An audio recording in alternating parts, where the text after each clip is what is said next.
வாழ்க வளமுடன். பேராசி ஆனந்தி அன்பழகன், திருவண்ணாமலை. இன்றைக்கி சிந்தனையாக என்ன எடுத்துக்கலாம் அப்படின்னா, மனவளக்கலை அப்படின்னாவே பார்த்திங்கன்னா மனதை வளப்படுத்தக்கூடிய கலை. அப்போ அதுக்கு மெயினாக என்ன பண்ணும் அப்படின்னா, மனதை அமைதி நிலைக்கு எடுத்துகிட்டு வரும். ஏன்னா மனித வாழ்வு என்பதே பார்த்திங்க அப்படின்னா இன்பம் துன்பம் இதை கடந்து தான் போயிட்டுருக்கு. அப்போ அவங்க சிறப்பாக வாழணும் அப்படின்னா என்ன பண்ணுங்கள், அந்த இன்ப துன்பத்தை கடந்து அமைதி என்ற நிலையில் மனதை எடுத்துகிட்டு வரும். அந்த அமைதி எங்கேருந்து வரும் அப்படின்னா, தவத்தாலன்றி வேறு எதுவாலும் பெற முடியாது. அந்த தவன்ற அந்த வார்த்தையை பார்த்தீங்க, இன்றைக்கி நாள் ஒரு நற்சிந்தனையில் தவத்தை பற்றி தான் பேச போகிறோம். இப்போ தா என்றால் தன்னை உணர்தல், வா என்றால் வடிவம் எடுத்தல், இம் என்றால் இறைநிலை உணர்வு பெறுதல். அதாவது மௌனமான நிலை, மோனமான நிலை, இறைநிலையாகவே ஆகிறது. அப்போ தன்னை முதல்ல உணர்ந்து கொள்ள வேண்டும். அப்போ நம்ம தன்னை உணரணும் அப்படின்னா நம்ம என்ன பண்ணுங்க, உள்ளே போனால் தான்.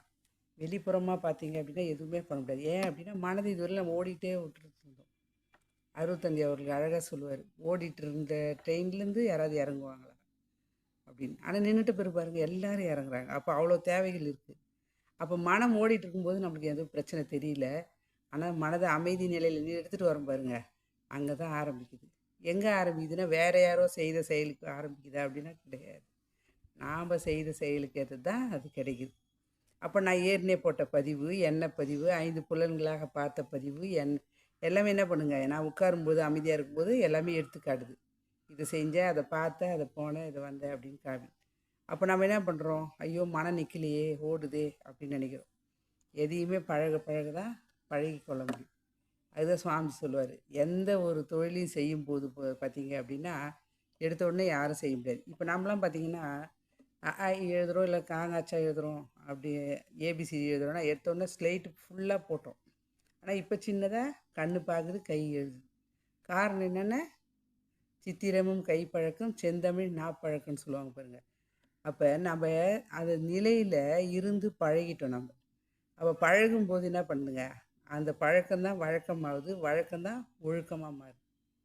அப்போ ஆரம்பத்தில் ஓடலைன்னு நம்ம பயப்படக்கூடாது. எதையுமே நம்ம பிடிச்சிட்டோம் அப்படின்னா பிடிக்கும்.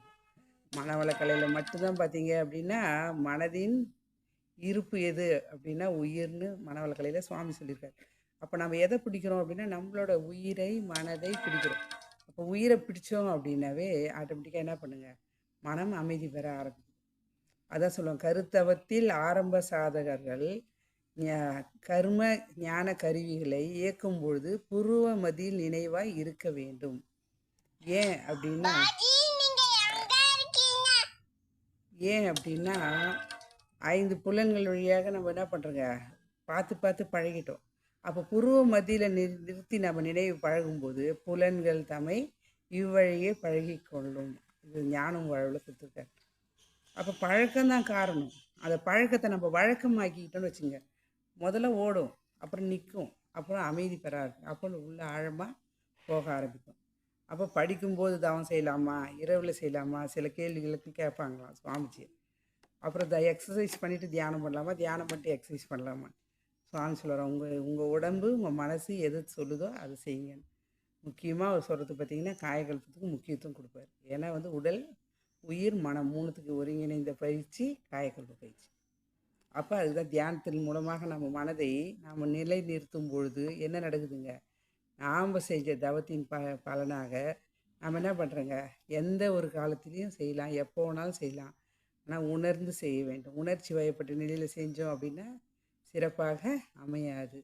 அந்த விதத்தில் பார்த்தீங்க அப்படின்னா அதுதான் சொல்லுங்க. திருவள்ளுவர் சொல்லியிருக்காரு இல்லைங்களா, தவம் செய்வார் தம் கர்மம் செய்வார், அவம் செய்வார் ஆசை உட்பட்டுன்னு. தவம் செய்கிறவங்கன்னா நம்ம கர்ம வினைகளை போக்கிக் கொள்கிறோம். அப்போ நம்ம கர்ம வினைகள் கழிய கழிய கழிய நம்ம ஞான நிலைக்கு அடைய ஆரம்பிப்போம். அப்போ அதுதான் சொல்கிறேன், அவம் செய்வார் ஆசை உட்பட்டு அப்படின்னா மேக்சிமம் பார்த்திங்கன்னா இந்த மாதிரி தியானத்துக்கு ஆன்மீகத்தில் நுழைஞ்சவங்களுக்கு ஆசை அவ்வளோ வராது. ஆனால் அப்படியே வந்தாலும் மலையிலே நம்ம கிள்ளிடுவோம். அந்த விதத்தில் தவம் செய்து செய்து செய்து நம்மை நாம் உணர்ந்து கொள்வோம். நம்மை நாம் உணர்ந்து கொண்டு இறைநிலையோடு தொடர்பு ஏற்படுத்தி கொள்ளக்கூடிய வாய்ப்பை மனவளக்கலையின் மூலமாக அருள் தந்தை அவர்கள் நம்மளுக்கு வழங்கியிருக்கிறார். அந்த விதத்தில் நாம் நம்மை உணர்ந்து வாழ்க்கையை பிறவி எடுத்ததே இறைவனை அடைவதற்காக தான், இறைநிலையை அடைவதற்காக தான் என்ற எண்ணத்தோடு நம்ம தவம் செஞ்சோம் அப்படின்னா இறைவன் இறையாற்றல் கண்டிப்பாக நமக்குள் இருந்து ஒளிர்வார், நமக்கு காட்டுவார் உயிராக மனமாக. அதே புலன்தான். ஆனால் தவம் செஞ்ச பிறகு பாருங்க, அது பார்க்கக்கூடிய சிறப்பாக இருக்கும். பார்க்கறதோ கேட்குறதோ அனைத்தும் மனவளக்கலைக்கு முன் ஒரு வாழ்க்கை தான், மனவளக்கலைக்கு பின் ஒரு வாழ்க்கை தான். அந்த விதத்தில் தவம் செய்வோம்.